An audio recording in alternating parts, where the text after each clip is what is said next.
ایک جو لیڈر ہوتا ہے جس نے دعوت حق بلند کی ہے، جب مخالفین کوئی جال بنتے ہیں اسے اپنی تو اتنی فکر نہیں ہوتی، لیکن اس کو اپنے ساتھیوں کی فکر ہوتی ہے کہ ان میں سے کوئی جو ہے وہ رائے حق سے ہٹ نہ جائے، مصائب کی جو برداشت نہ کرنے کے سبب، یا یہ بھی ہوتا ہے کہ بیچارہ وہ مصائب تو برداشت کر رہا ہے لیکن اس پہ ترس آ رہا ہے کہ اسے اس کی وجہ سے تکلیف اٹھانی پڑ رہی ہے۔ ٹیم لیڈر کو تو سب کو ساتھ لے کے چلنا ہوتا ہے۔ بسم اللہ الرحمن الرحیم۔ ان الذين كفروا لو ان لهم ما في الارض جميعا ومثله معه ليفتدوا به من عذاب يوم القيامة ما تقبل منهم ولهم عذاب أليم۔ بے شک وہ لوگ جنہوں نے کفر اختیار کیا، اگر ان کے پاس پوری زمین کی دولت ہو جائے اور اتنی ہی اور دولت بھی ان کے پاس آ جائے، یعنی پلینٹ ارتھ پہ جتنے بھی خزانے ہیں وہ ایک بندے کے پاس آ جائیں قیامت کے دن، یہ تو پاسبل ہی نہیں، دنیا میں نہیں آ رہے تو آخرت میں تو کنگال ہی اٹھنا ہے سب نے، کپڑے نہیں ہونے جسم کے اوپر۔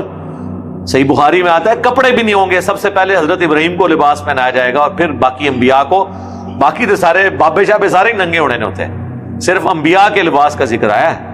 ہاں تو جو بابے ادھر ننگے ہیں ان کا احترام کر لیا کریں، آگے بھی ننگے ہی ہونا ہے انہوں نے۔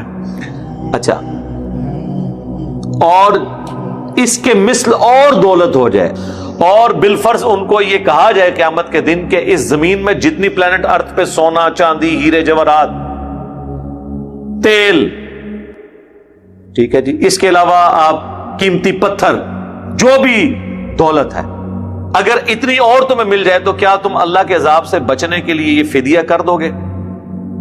تو کہیں گے بالکل، لیکن اللہ نہیں قبول کرے گا قیامت کے دن، اللہ وہ بھی ان سے قبول نہیں کرے گا۔ یہ سمجھانے کے لیے، ہونا کوئی نہیں ایسے، لیکن اللہ کہہ رہا ہے بالفرض اگر کوئی یہ کرے بھی، اور ان کے لیے بڑا دردناک عذاب ہوگا، یعنی چھٹکارا بھی نہیں ہونا اور عذاب سے بھی نہیں جان چھوٹنی۔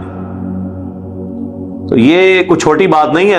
يريدون أن يخرجوا من النار وما هم بخارجين منها ولهم عذاب مقيم۔ بڑی کوشش کرنا چاہیں گے، بہت چاہیں گے کہ کسی طریقے سے آگ سے نکل جائیں، لیکن وہ نکل نہیں سکیں گے، اور وہاں تو ان کے لیے ہمیشہ رہنے کا عذاب ہوگا۔ اللہم لا تجعلنا منہم، اللہم اجرنا من النار، اللہم انی اعوذ بک من عذاب جہنم ومن عذاب القبر ومن فتنة المحیا والممات ومن شر فتنة المسیح الدجال، ربنا اصرف عنا عذاب جہنم ان عذابها كان غراما۔ آمین۔ والسارق والسارقة فقطعوا أيديهما جزاء بما كسبا نكالا من الله والله عزيز حكيم۔ چوری کرنے والا مرد ہو یا چوری کرنے والی عورت، دونوں کو اللہ نے ذکر کر دیا، ان کے ہاتھ کاٹ دو۔ یہ بدلہ ہے اور عبرتناک سزا ہے اللہ کی طرف سے ان کے لیے۔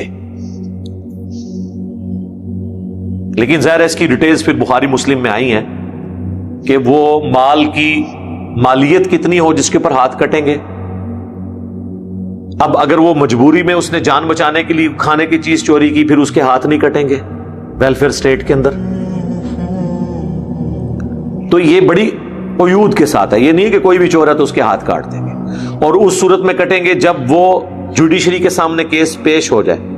اگر جوڈیشری کے سامنے کیس آنے سے پہلے ہی چور اپنا مال واپس کر کے معافی مانگ لے پھر ہاتھ نہیں کٹیں گے، لیکن ونس جوڈیشری میں کیس چلا، اب جس کی اس نے چوری کی تھی اس کا مال واپس بھی کر دے تب بھی توبہ نہیں ہے اس کی، جب تک ہاتھ نہ کٹوا لے۔ ہاں ہاتھ کٹوا لے پھر دنیا اور آخرت میں توبہ ہو جائے گی۔ اسی طریقے سے قاتل کو اگر دنیا میں سزا مل گئی، آخرت کی اس کی توبہ قبول ہو گئی،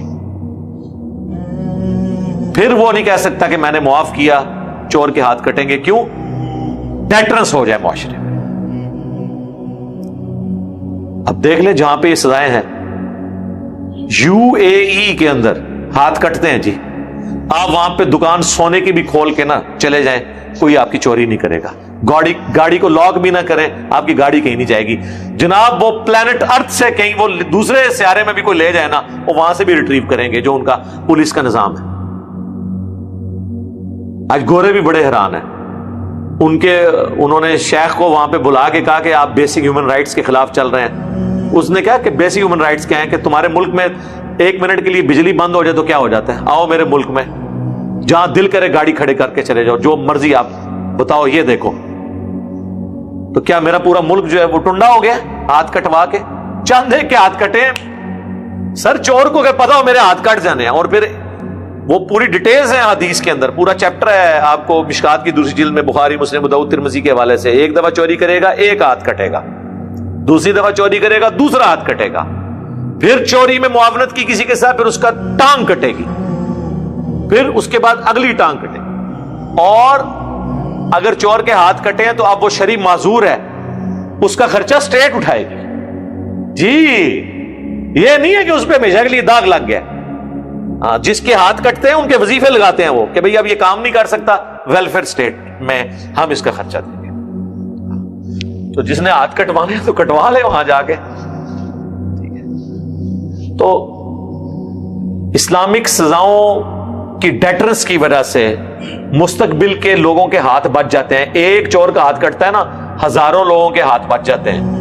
اور جن ہزاروں کی انہوں نے چوریاں کرنی ہیں ان کا مال بچتا ہے. اور آپ کو پتہ ہے چور تو بعض کا جاتے ہوئے گولی بھی مار جاتے ہیں. چوری کو آپ چھوٹی چیز سمجھ رہے ہیں؟ کئی چوریوں کے اندر بندے نہیں مار جاتے. تو یہ چوری کو کہنے میں تو چوری مال کی ہے، لیکن وہ تو جان بھی قتل ہو جاتی ہے اس کے. بس یہ نہیں ہوتا. تو لہذا چوری بہت بڑی چیز تھی. لہذا یہ دونوں چیزوں کی سزا قرآن میں آئی، قتل کے بدلے قتل اور چور کی سزا. حتیٰ کہ اس کا کلائمیکس بخاری اور مسلم دونوں میں ہے. ایک عالی خاندان کی عورت جس کا نام فاطمہ تھا، اس کی چوری کا مقدمہ جب نبی علیہ السلام کے سامنے پیش ہوا تو صحابہ کرام آپس میں مشورہ کرنے لگے کہ یہ تو بڑا عالی خاندان ہے. حضور کو سفارش کرواتے ہیں، لیکن جرأت اب کسی کی نہیں ہو رہی تھی کہ کس کو آگے کریں. ان کا زید ابن حارثہ کو بھیجتے ہیں، حضور کا لاڈلا ہے. بھئی حضور کا لاڈلا جتنا مرضی لاڈلا ہو، اللہ کے احکام کے معاملے میں نبی علیہ السلام زیادہ سخت کوئی نہیں تھا، اور اپنی ذات کے معاملے میں آپ سے بڑا رحیم کوئی نہیں تھا. یہ اسی پیغمبر نے کہا نا کہ جو لوگ فجر کی نماز میں مسجد میں نہیں آتے، بخاری مسلم میں حدیث ہے، گھروں میں مرد پڑھ لیتے ہیں، مجھے عورتوں بچوں کا خیال نہ ہو میں ان کے گھروں کو آگ لگا دوں. یہ رحمت للعالمین کا ہی فتویٰ ہے نا، اپنی ذات کے لیے نہیں، اللہ کے احکامات کو اسٹیبلش کرنے کے لیے. نبی علیہ السلام کو جب سفارش کی گئی، اب زید تو تھا بچہ، اسامہ ابن زید ابن حارثہ کا بیٹا، حضور کے پوتوں کی مانند. اسامہ تو تھا بچہ، حضور نے اسامہ پہ غصہ ہی نہیں کیا. آپ نے کہا جو بھیجنے والے ہیں نا میں ان کو، آپ نے نماز کے بعد کہا کہ ممبر لگاؤ مسجد میں، سب کو اکٹھا کیا. آپ نے فرمایا تم مجھے اللہ کے احکامات کے معاملے میں سفارش کر رہے ہو، تم سے اگلی قومیں اسی لیے برباد ہوئی، ان کے اشرافیہ کے لیے اور قوانین اور عام لوگوں کے لیے اور ہوتے تھے. اللہ کی قسم اگر میری بیٹی فاطمہ بھی چوری کرتی میں اس کے ہاتھ بھی کٹوا دیتا. اب کوئی اگلی بات رہ گئی تھی. حضور نے اللہ کے احکامات کو اسٹیبلش کرنے کے لیے خاتون جنت، حضور کی لاڈلی بچی، جنتی عورتوں کی سردار، ان کی بھی مثال دینے سے گریز نہیں کیا، اور یہ کوئی گستاخی اور توہین شمار نہیں کیا. لہذا جب کبھی کوئی مثال دی جاتی ہے تو اس کو مثال کے طور پہ ہی لینا چاہیے. یہ سزا ہے. یہ جزا عربی زبان میں سزا اور انعام دونوں کے لیے استعمال ہوتا ہے. جزا کی اپروپریٹ ٹرانسلیشن ہے بدلہ. یہ بدلہ ہے ان کی عبرت ناک سزا اللہ کی طرف سے. تو یہ تو پھر فٹ ان بیٹھتے ہی نہیں ہے. یعنی ایسا نظام قائم کرو کہ لوگ چوری نہ کر سکیں، یہ عذاب ہے ان کے اوپر. یہ تو بنتے ہی نہیں ہے جب تک کہ ہاتھ نہ کٹے. اللہ تعالیٰ غالب ہے، حکمت. فمن تاب من بعد ظلمه وأصلح فإن الله يتوب عليه إن الله غفور رحيم. جو کوئی توبہ کر لے ظلم کے بعد اور اپنی اصلاح کر لے تو پھر بے شک اللہ تعالیٰ بھی توجہ فرمائے گا اس کی طرف توبہ کے ساتھ. لیکن توبہ قبول اسی طریقے سے ہوگی. ہر گناہ کی توبہ کا طریقہ ڈیفرنٹ ہے، یہ ذہن میں رکھیے گا. جب تک وہ اس سزا سے نہیں گزرے گا اس کی توبہ قبول نہیں ہے. اب اگر کوئی زانی کہتا ہے کہ جی میں نے زنا کیا، عدالت میں رپورٹ ہو گیا، یا اللہ جی مجھے معاف کر دے، نہیں، غیر شادی شدہ ہے 100 کوڑے لگیں گے سورہ نور کے تحت، شادی شدہ ہے تو سنسار کیا جائے گا. ہاں جب سنسار ہو جائے گا پھر احترام سے اس کا جنازہ پڑھ کے دفنائیں گے، اس کی توبہ قبول ہے. لیکن خالی گلی توبہ نہیں ہے، ہر گناہ کی توبہ ڈیفرنٹ ہے. جس نے کسی کا مال ہتھیایا، جب تک وہ مال اس کو واپس نہیں کرتا، صرف توبہ استغفار پڑھنے سے اس کی توبہ قبول نہیں ہے. یہ ذہن میں رکھیے. تو یہاں بھی توبہ سے مراد ہے کہ سزا بھگتنے کے بعد. بے شک اللہ تعالیٰ بخشنے والا مہربان ہے. یہ اس لیے کہا گیا کہ اب جب اس کی توبہ قبول ہوگی، اب اس کو کوئی اس چیز کے اوپر ٹانٹ نہ کرے، میڑا نہ مارے کہ تو چور سے تائیں ٹونڈا ہوئے ہیں. نہیں، یہ نہیں کسی کو کہنا. That's all. اس کا اللہ کا بندے کا معاملہ تھا، ختم ہوا. ألم تعلم أن الله له ملك السماوات والأرض يعذب من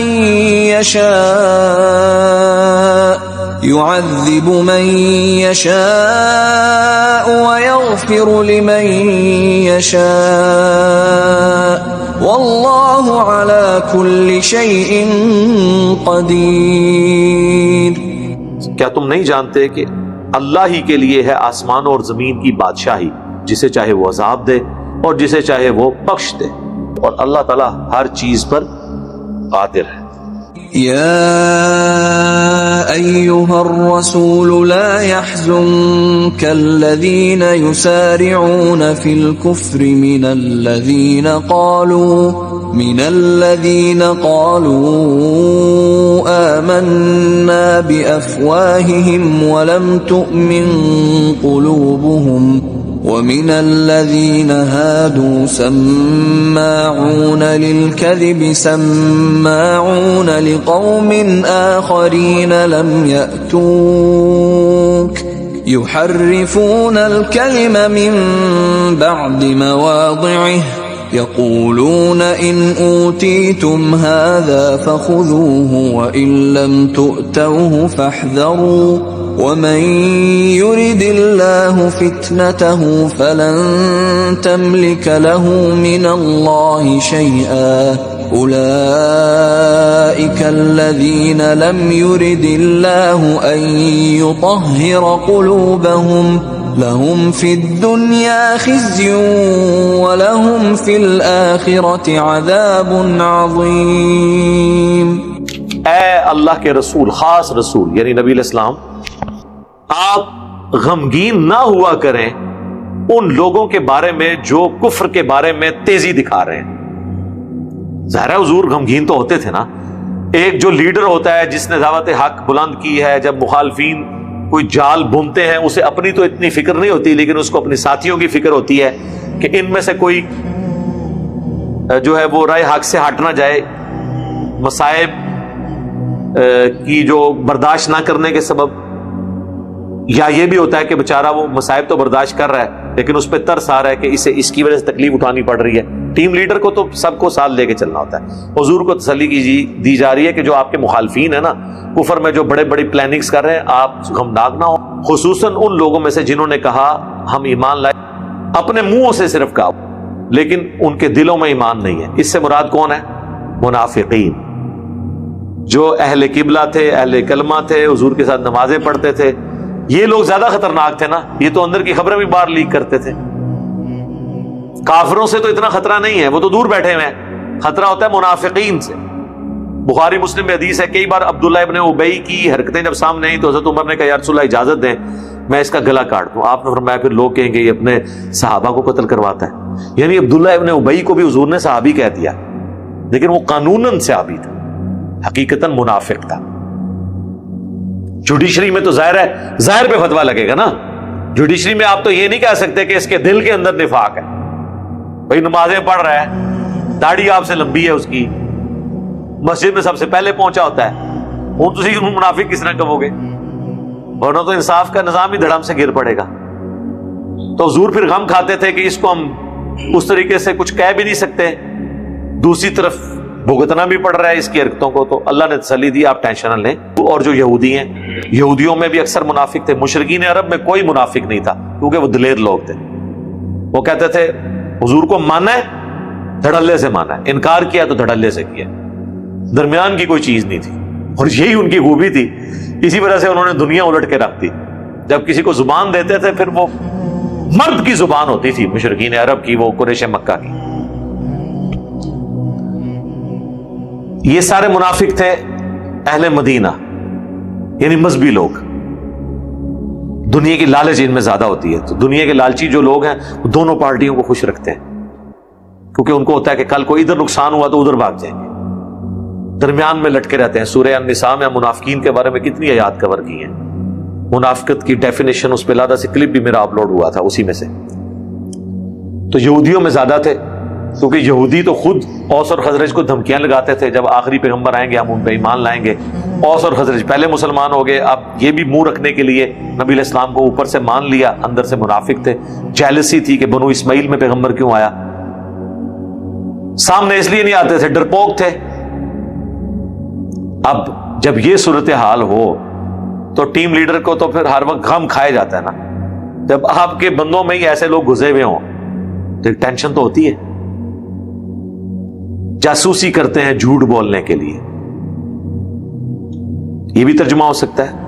اور جھوٹے قسم کے یہ جاسوس ہیں، ادھر سے باتیں سنتے ہیں، کوئی آدھی باتیں ادھر سے ملائی، کچھ خود سے ملا دی، سنتے ہیں جاسوسی کرنے کے لیے دوسری قوم. اور یہی انہوں نے کیا غزوہ خندق میں، سارا انہوں نے ہی لا کے لوگوں کو چڑھایا تھا نا مسلمانوں کے اوپر. جو نہیں آئی آپ کے پاس، یعنی وہ قوم جو خود تو ابھی آپ کے پاس نہیں آیا، یہاں بیٹھے بھی ان کو واٹس ایپ میسیجز کر رہے ہیں، آپ کی آڈیو ریکارڈنگز کر کے ان کو بتا رہے ہیں. یعنی آج کے دور میں بات، اور یہ بدل دیتے ہیں اللہ کی باتوں کو صحیح موقع سے. یہ تو میں نے آپ کو بتایا نا، ان کی عادت تھی، وہ جس طرح ہم پنجابی میں کہتے ہیں نا پانڈ، جگت باز قسم کے لوگ. انہوں نے اپنے پیغمبروں کے ساتھ بھی یہی کیا. پیغمبروں کے ذریعے ان کو کہا گیا آپ نے کہنا ہے سمعنا و اطعنا، انہوں نے کہا سمعنا و عصینا، ہم نے سنا اور نافرمانی کی. کہا گیا کہ تم نے یروشلم میں داخل ہونا ہے عاجزی کے ساتھ، اس قلعے کی دیوار سے جھکتے ہوئے اللہ کو سجدہ کرتے اور کہنا ہے حطۃ، اے اللہ ہماری غلطیوں کو معاف کر. یہ جھکتے ہوئے کہتے تھے حنطۃ، اے اللہ ہمیں گندم چاہیے. ہر چیز کا مذاق. اور یہی کچھ نبی علیہ السلام کے ساتھ بھی کرتے تھے. صحابہ کرام حضور کی باتیں جب سنتے تھے تو کہتے تھے سمعنا و اطعنا یا رسول اللہ، اے اللہ کے رسول ہم نے آپ کی بات سنی، اطاعت اختیار کی. اب یہ تو یہ نہیں کہہ سکتے تھے، اپنا غصہ بھی نکال، ٹولیوں میں بیٹھے ہوتے تھے، سمعنا و عصینا، سنا اور آپ کی نافرمانی. اب اگر کسی نے سن لیا تو اس کو کہا کہ بھی اپنے کانوں کا علاج کرو، ہم نے اطعنا کہا ہے، منہ گول کر کے. یہ کہتے ہیں اگر تو رسول اللہ تمہارے حق میں اس طرح کا کوئی فیصلہ کر دیں کسی مقدمے میں، پھر تو حضور کے فیصلے کو مان لینا، اور اگر وہ بات نہ کریں فیصلے میں جو تمہیں پسند ہے تو پھر تم ان کے فیصلے کو چھوڑ دینا، بچ جانا. فیصلے کرواتے تھے، یہ سمجھتے تھے کہ نبی علیہ السلام ہمارے حق میں فیصلہ کریں گے چونکہ ہم مسلمان ہیں. اگر کسی یہودی سے جھگڑا ہوا ہے فیصلہ کروانے کے لیے آگے، اس طرح کے حرکتیں وہ کرتے رہتے تھے. تو نبی علیہ السلام بھی کیا کرتے تھے؟ فیصلہ کرتے تھے. ایون یہودی بعض اوقات مقدمہ لے کے آ جاتے تھے تو آپ پھر تورات سے فیصلہ کرواتے تھے. صحابہ کرام جو تورات جانتے تھے ان کو ساتھ بٹھا کے، اور جس کو ارادہ فرما لے اللہ فتنے میں ڈالنے کا، آزمائش، پھر اللہ کے سوا کوئی طاقت نہیں رکھتا اس کے لیے کسی معاملے میں. یعنی اللہ جسے گمراہ کرتے، یعنی گمراہ خود نہیں اللہ نے کیا بلکہ ان کے کرتوتوں کے سبب، اب ان کو ہدایت نہیں. اللہ نے ایسے لوگوں کو اس قابل ہی نہیں سمجھا کہ ان کے دلوں کو پاک کرے، چونکہ ان کے اندر پلیدی گھسی ہوئی ہے حق بات سے اناد کرنے کی. ان کے لیے دنیا میں ہے رسوائی اور آخرت میں ان کے لیے عذاب عظیم ہے. وَلَهُمْ فِي الْآخِرَةِ عَذَابٌ عَظِيمٌ، بہت بڑا عذاب ہے. اسی کو حضور نے ایک دعا میں جمع کیا ہے جو المستدرک للحاکم میں بھی ہے، مسند امام احمد میں بھی. اللہم احسن عاقبتنا فی الامور کلیہا، اے اللہ میرے تمام کاموں کا انجام بہتر کر دے. اللہم احسن عاقبتنا فی الامور کلیہا واجرنا من خزی الدنیا وعذاب الآخرہ، اور مجھے دنیا کی رسوائی اور آخرت کے عذاب سے بچا لے. یہاں پہ بھی ہے دنیا کی رسوائی اور آخرت کا عذاب. آمین.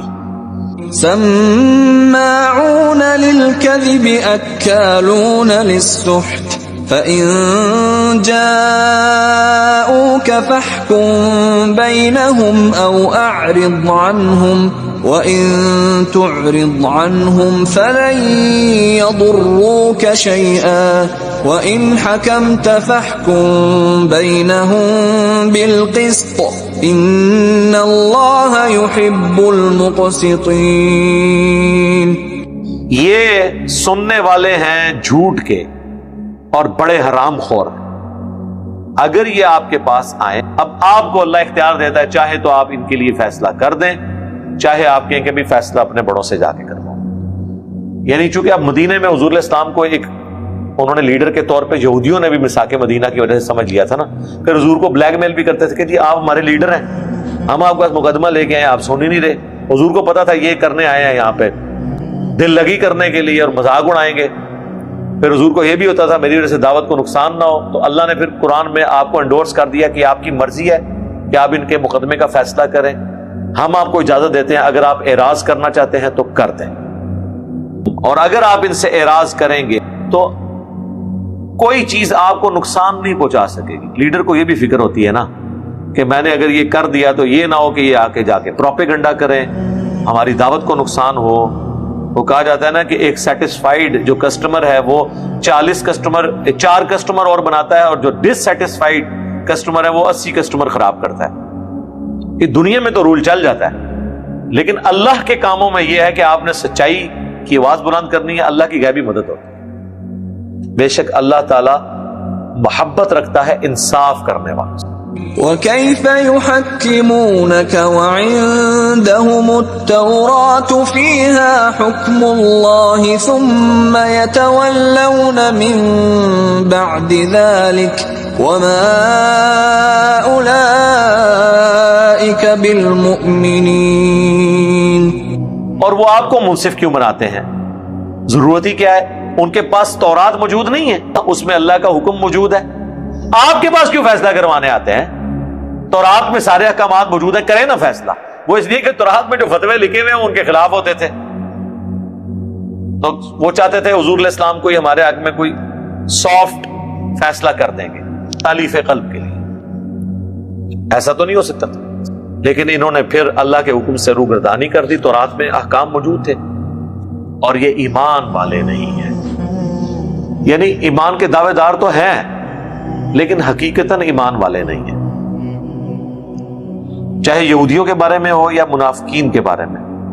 منافقین بھی کہتے تھے ہم ایمان لے کر آئے، یہودی بھی کہتے تھے ہم اللہ اور پیغمبروں کے ماننے والے ہیں۔ اگر ایک نبی کو نہیں مانتے تو اس کا یہ مطلب نہیں کہ ہم اللہ رسولوں کے ماننے والے نہیں ہیں۔ تو اللہ تعالیٰ ہمارا کہ جو پیغمبروں کی ہدایت میں سے کچھ بھی حصہ چھوڑ دیتا ہے تو وہ صرف دعوے دار ہے، حقیقتاً وہ ایمان والا نہیں۔